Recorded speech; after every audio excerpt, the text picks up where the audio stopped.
Seriously, you can make a drinking game out of this movie. Not that I condone drinking, but seriously, as many times as Leonardo DiCaprio says, "old sport," just how many times he says that in this movie.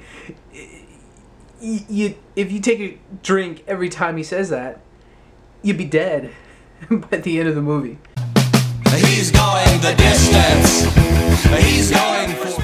This is obviously my review of The Great Gatsby. I had to think about it. It took me a while to really think why I felt like I didn't give a shit about this movie. I wanted to actually say this is going to be one of the best dramas of the year, one of the best surprising summer blockbusters of the year, but even that, I can't say that because it was kind of...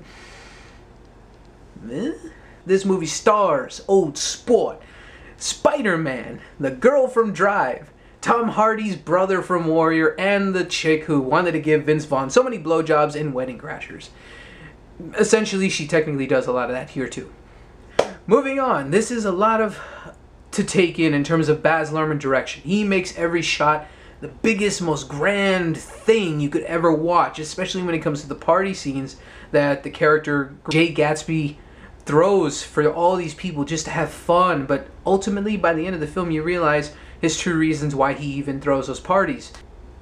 Tobey Maguire's character is kind of thrown in there as well. He plays Nick Carraway, who befriends Jay Gatsby mainly because he's the neighbor to him right next door on their little island that they're on, as well as just there's a lot of mysterious qualities that he realizes about Mr. Gatsby there, played by Leonardo DiCaprio. But anyways, the main love interest of Mr. Gatsby here is the lovely Daisy, played by Carey Mulligan.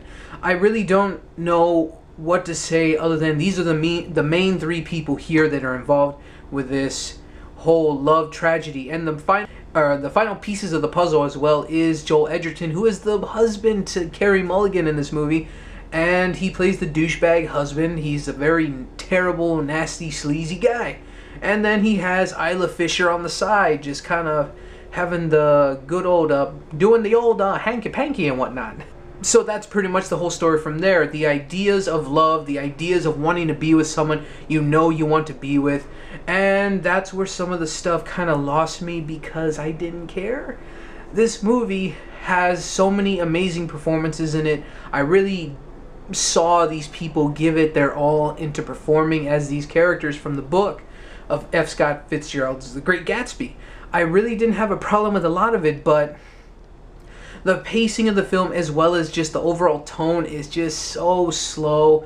And I love slow movies sometimes. They make for great dramas such as Jackie Brown or more currently Drive. You know, just they're slow movies, and yeah, sure, there's a lot more violence and action in those, which can keep some people's interest, but in this movie, it's just such a downer. It is just the very epitome of the dick move to do to people in life. It was just all over the place to me in terms of just, I didn't know what to feel. And I think I finally have an answer to finally tell you, my viewer here. I really didn't care because a lot of it is just so monotone. They're thinking, I'm done with this movie. I'm just bored. I'm here. I'm watching these people kind of stagger through whatever life challenges are happening. I get the messages though. I really do. Glamorizing the life of a person's wealth, but at the same time knowing that that wealth doesn't mean shit when you don't have that person that you love in your life, as well as the fact is what the Great Gatsby guy himself has to deal with here is the idea of love versus the person he may or may not love, which is Carey Mulligan's character. I get the messages. I can definitely say the best comparison I can make as to what I'm trying to explain to you here is that it's like technically is what Tobey Maguire was doing. Due to all this tragedy, Tobey Maguire is expressing all this in past tense and what has happened already in the beginning of the film. And that's what it is. It literally does feel like someone's right here in front of me telling me all of this, and all I can honestly say is, that is tragic. That does suck. I'm sorry that happened to you, because that's just fucked up beyond belief there. That's about it. That's how I can best put the feeling of my personal thoughts into this. It's literally like hearing someone tell you all these terrible things, the good, the bad, and the just truly nasty stuff here. It's a classic book, but aside from that, the movie itself is, I don't know. It just feels like that to me. I just didn't feel the emotion. Saw plenty of it, but I didn't feel it. I guess it's just, number one, it's not my demographic, and as well as, I guess I've seen better.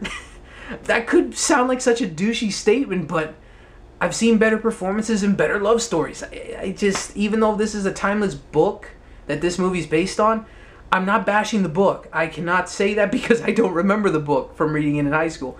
But overall, I know I'm confusing you maybe, I don't know, but I just didn't hate this movie. I didn't like it. I really just was so in the middle of this.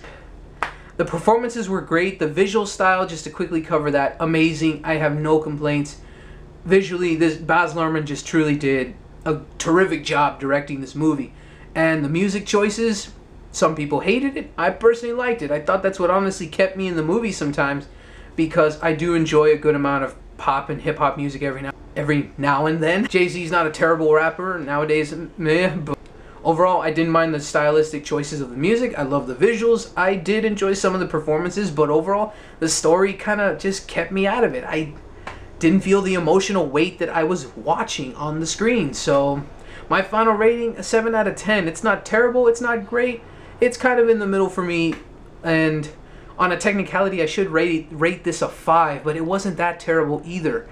But it's a lengthy film, and if you're a fan of the book, or if you're a fan of anybody in this movie, I definitely say check it out anyways. Aside from that, no need to rush out to see it. I hope all this makes sense. But either way, thank you for watching this very convoluted review. Feel free to comment below if you've seen the movie and what you think of it. And also like and subscribe and all that other good stuff in between. So until next time, I'm Anthony Flores with Worth a Watch, and keep going to the movies.